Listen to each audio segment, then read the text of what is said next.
Salut, c'est William, j'espère que vous allez bien. Aujourd'hui, nouvelle recette avec des cerises et c'est peut-être la deuxième vidéo seulement dans ma chaîne YouTube avec des cerises, j'en ai fait très peu et aujourd'hui on va faire un clafoutis classique français que je vais un petit peu revisiter version William's Kitchen puisqu'il sera particulièrement épais et que je vais mettre aussi des pistaches dedans car dans cette famille on est fan de pistaches dans tous les desserts mais aussi avec les cerises puisque ça va très bien ensemble.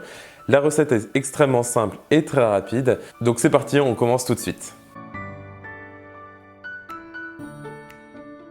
Alors je vais tout de suite commencer par mélanger mes ingrédients secs d'un côté et ensuite mes ingrédients liquides. Je vais commencer ici avec de la poudre d'amande à laquelle je vais ajouter de la maïzena. Ce gâteau aujourd'hui est sans gluten, donc c'est un clafoutis sans gluten, toujours pratique pour ceux qui sont allergiques au gluten. Et je vais aussi y ajouter un petit peu de sucre, de canne cette fois-ci, et aussi de l'extrait naturel de vanille, toujours très important.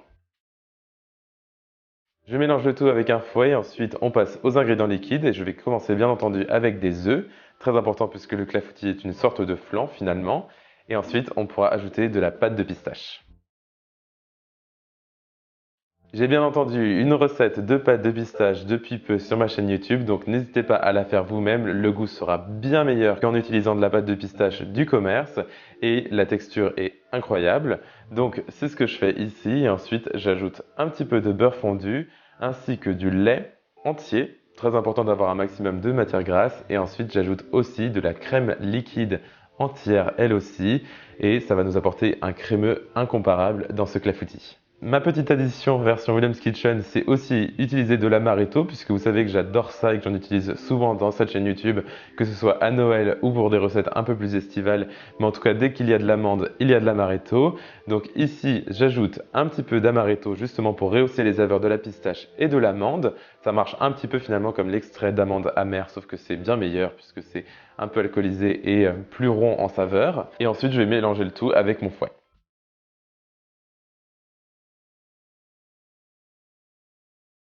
J'incorpore maintenant mes ingrédients secs avec mon fouet et notre préparation sera prête.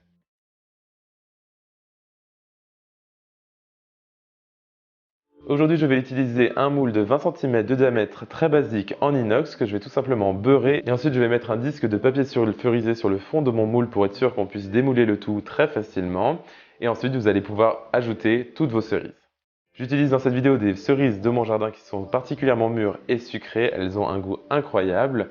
C'est pour ça que je vous partage notamment cette recette de clafoutis. C'est pour que mes parents puissent le refaire ensuite avec les autres cerises. Et ici, elles sont dénoyautées car je n'aime vraiment pas les clafoutis avec des noyaux dedans. Certains vous diront que ça apporte du goût, mais parfois je trouve que c'est un peu une excuse pour être flemmard tout simplement. Honnêtement, quand on a des cerises de saison, qu'il y ait des noyaux ou pas, ça aura forcément le goût de cerise. Donc je préfère les enlever pour mes invités pour pas qu'ils aient à ensuite recracher des morceaux de noyau à table. C'est une question de préférence et ensuite on va pouvoir ajouter tout notre appareil à la pistache dans nos cerises. C'est parfait, il est temps de cuire notre clafoutis dans notre four préchauffé à 200 degrés Celsius pendant 20 minutes et ensuite je vais baisser la chaleur du four à 180 degrés Celsius et je vais le cuire encore pendant environ 30 à 40 minutes ou jusqu'à ce qu'il soit bien pris. Il suffit de le secouer un peu et ça aura la texture d'un flan, un peu comme un cheesecake en fait, il faut que ce soit pris du coup. Et ensuite vous pouvez soit le manger encore tiède ou alors complètement froid. Je le préfère personnellement sorti du réfrigérateur bien froid. Je ne sais pas pourquoi, c'est comme les brownies et c'est aussi simple que ça.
Et voilà, c'était aussi simple de faire un clafoutis impressionnant pour son goût mais aussi pour son look puisque le résultat final est absolument délicieux puisque la pistache et la cerise vont merveilleusement bien ensemble. En tout cas, pour ceux qui veulent refaire la recette, c'est très simple. Il suffit d'aller sur mon site internet williamskitchenblog.com et vous aurez toute la recette détaillée avec les ingrédients et les étapes. Le lien est juste en dessous de cette vidéo ainsi que les réseaux sociaux où vous pouvez me suivre, donc Facebook, Twitter et Instagram.